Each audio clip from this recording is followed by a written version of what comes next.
It's April 18, 1943, and a squadron of -38s races low over the waves of the Pacific. In the formation, First Lieutenant Rex Barber struggles under the oppressive heat of the cockpit, but he soldiers on, aware that they're on the hunt for the highest profile target of their careers. Admiral Isoroku Yamamoto, the man who orchestrated Pearl Harbor, who flaunted that he'll negotiate peace at the White House. The American squadron presses on, the shore of Bougainville coming into view. Rex Barber scans the skies. Intelligence had been very specific. 1 Betty bomber and 2 flights of 3 Zeros. Right here, right at this time. Their plan is simple and calculated. 12 Lightnings are going to climb high and cover them from above, while remaining -38s, a 4-man killer group, will focus entirely on the bomber with the target. They almost reach Bougainville when the radio signal comes in. Bogies, 11 o'clock high, dot, as if on cue. An enemy formation emerges between the clouds. 6 Zeros, however, not 1, but 2 Betty bombers. American pilots are taken aback. Their plan is falling apart. Which one of them is Yamamoto's? Dot. We'll have to take them both. Dot. The formation slams their throttles to fall, charging into battle. All around Barber, 12 of his squad mates climb rapidly into the sky, taking position as top cover and leaving the 4 chosen to perform the daring charge. But there's more problems. First Lieutenant Besby Holmes' drop tanks aren't coming off. Give me a second. I'll tear my tanks off. Dot. Barber is nervous to see Holmes dive out of formation, picking up speed to shake off the tanks. Ray, go with him. Dot. Wingman Raymond Hine quickly follows to protect him, cutting the killer's flight numbers in half. Their chances are worse than ever. They have double the targets and half the fighters. Yamamoto is right in front of them. Hell would freeze over before the American pilots let him go. Yamamoto is on his way to visit one of their 4 operating airfields around Bougainville with 8 of his officers, and among them is his second-in-command, loyal chief of staff, Madome Yugaki. Yugaki is dozing off in his seat when unexpectedly one of their Zero escorts races past and slows right in front of his Betty's nose, shaking his wings. Confused, Yugaki takes a closer look and realizes the pilot is waving his hand, frenetically pointing at something. Then suddenly the radio operator shouts for the pilot to dive, and the Betty breaks into an abrupt evasive maneuver. The officers all hang on for dear life as the Japanese bomber plunges into a desperate dive. Yugaki is trying and failing to spot Yamamoto's aircraft. Outside,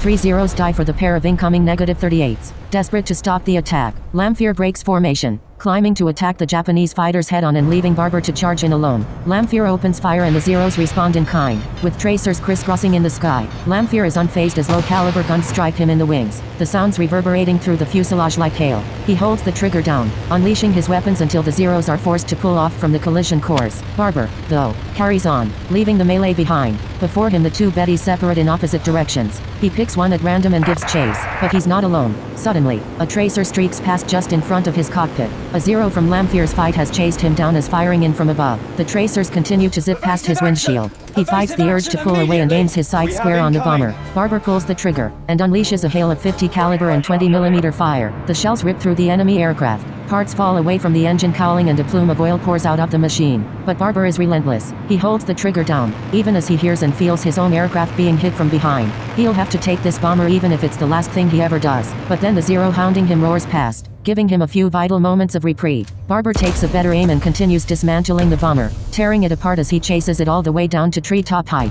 Then, suddenly, the bomber pulls up out of control and rolls in the air. Barber immediately dodges, barely missing the bomber's wing as it tumbles out of control and crashes into a tree below, exploding into a massive fireball. Barber looks back over his shoulder to see a column of black smoke rising from the green. It's down. What's next? Dot. He sets off for the next one, but 3 more Zeros intercept him from above. They open fire and Barber dodges, diving away for speed as he listens to the enemy bullets, striking the wings and tail, the crackle of impacts echoing through the fuselage. Barber schemes the tree tops, dodging left and right in a desperate fight for survival. The 3 enemies are refusing to ease up, but just as things get dire, he spots the 2 -38s of Holmes and Hine up ahead. There's hope. He flies towards them. Push up, keep the spray low. Watch the flank, it's spreading to the upper deck. We need more foam over here.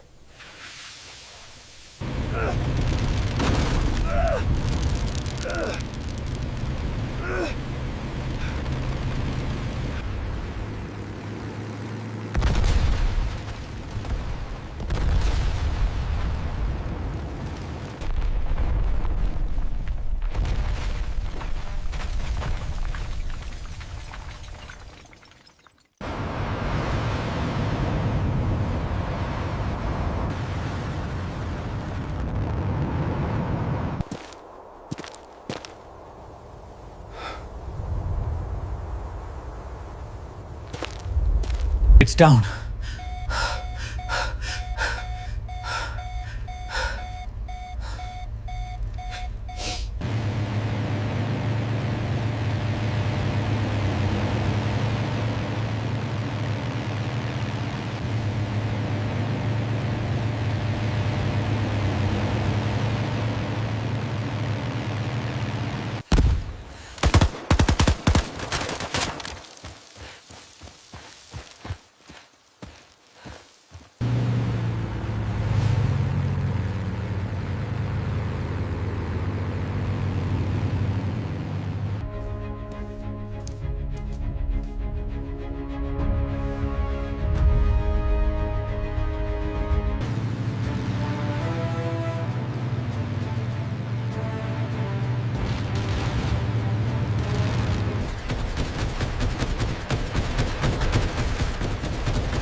losing altitude. I can't stabilize.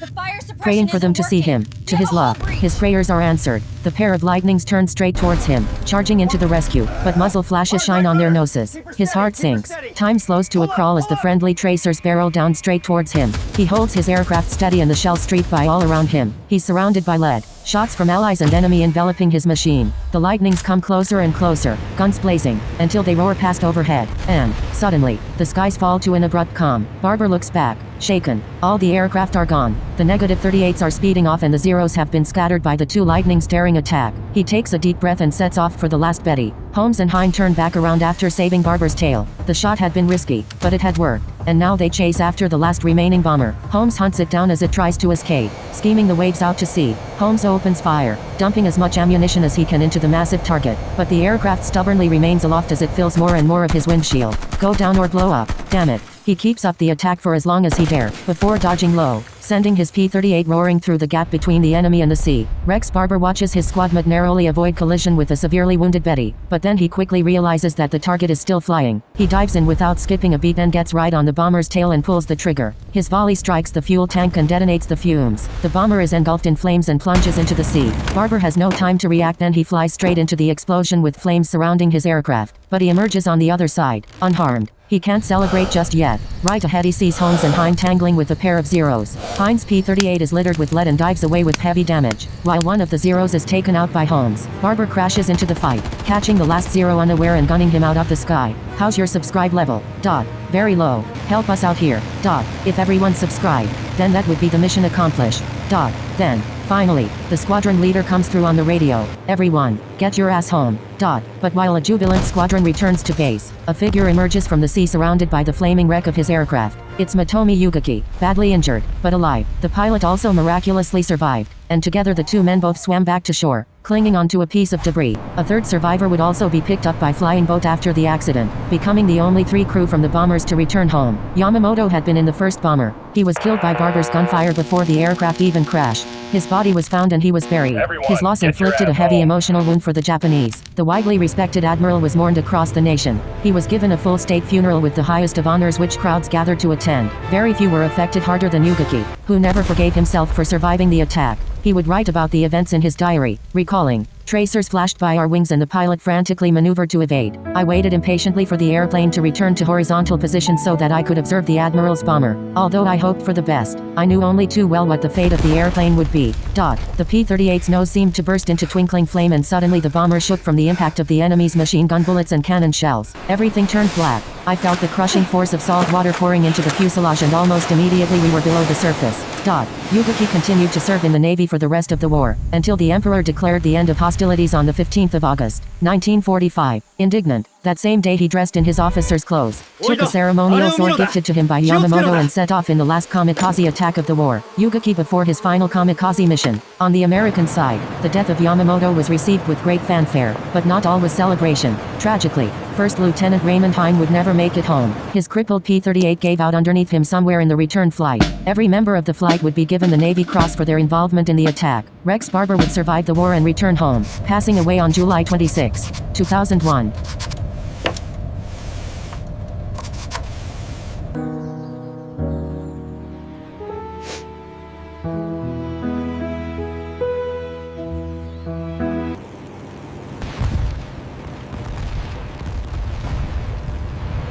Tracers flashed by our wings.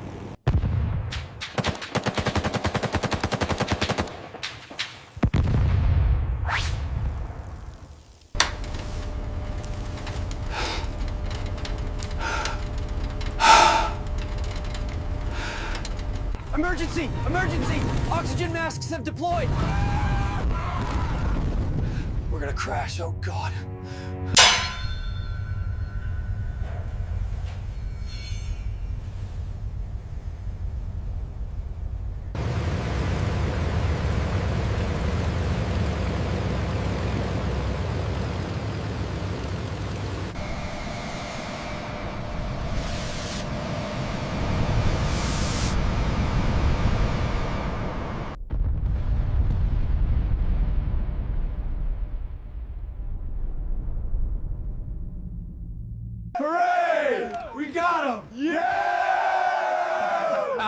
To the pilots, well done, sir. Hooray! We got him! Yeah! To the pilots, well done, sir.